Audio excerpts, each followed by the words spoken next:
From Asylum to City, Batman is always ready for whatever comes his way. Hey everybody, Alex here for Nerdy Inc. coming at you with a review of Arkham City.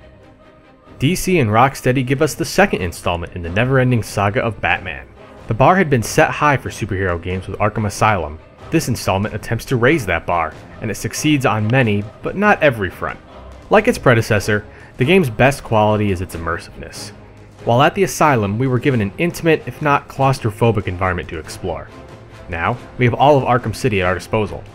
I was concerned that this wouldn't translate well. After all, a vast and expansive city is quite different than a medical complex. However, Batman is in his element more so than ever in Arkham City.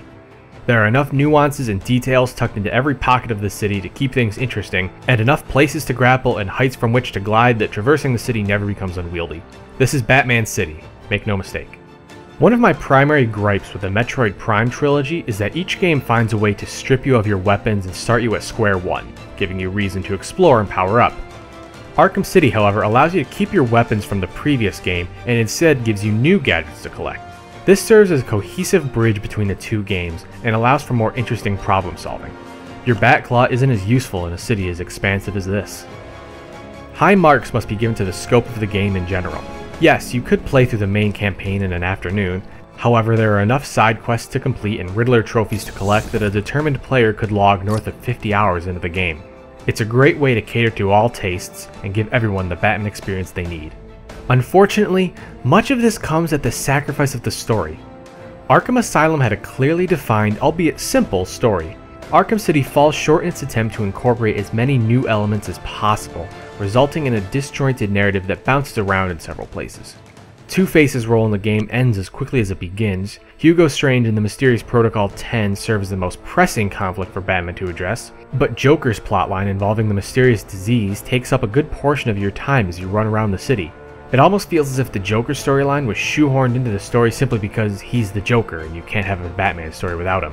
Hello, Batman. I know you can hear me. I've not caught you at a bad time, have I? Meanwhile, Catwoman's mission is almost completely divorced from that of Batman, and her exclusion would have resulted in essentially no change to the story. Like Joker, her involvement amounts to nothing more than, oh, and you can play as Catwoman. That being said, the pros outweigh the cons, and her presence in the game is ultimately rewarding.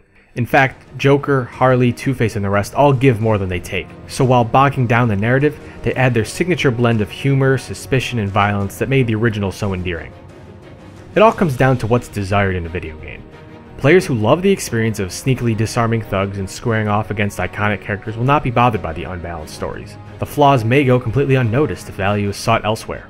Story-first gamers may have some residual questions regarding relevancy and loose ends, but even they will likely still have a net positive experience. Like its predecessor, Arkham City does a wonderful job in catering to different methods of gameplay and visual styles. Picking off henchmen one by one in dark corridors remains the most rewarding and exciting experience offered by the game, and it's certainly faithful to the hero's source material. With a few extra methods of detection, however, forethought is more important than ever. Boss battles are equally as enhanced. Arkham Asylum's boss battles often boiled down to a wave of thugs, do a specific action, wave of thugs, do a specific action pattern. Arkham City relies more on creative thinking than hardcore button mashing, so study your enemies well. It's wits over brute strength. It's a great way to challenge players and give everyone the Batman experience they deserve. Arkham City introduces many new elements into the franchise. An open world, new gadgets, an expansive list of foes, creative combat elements, the list goes on and on.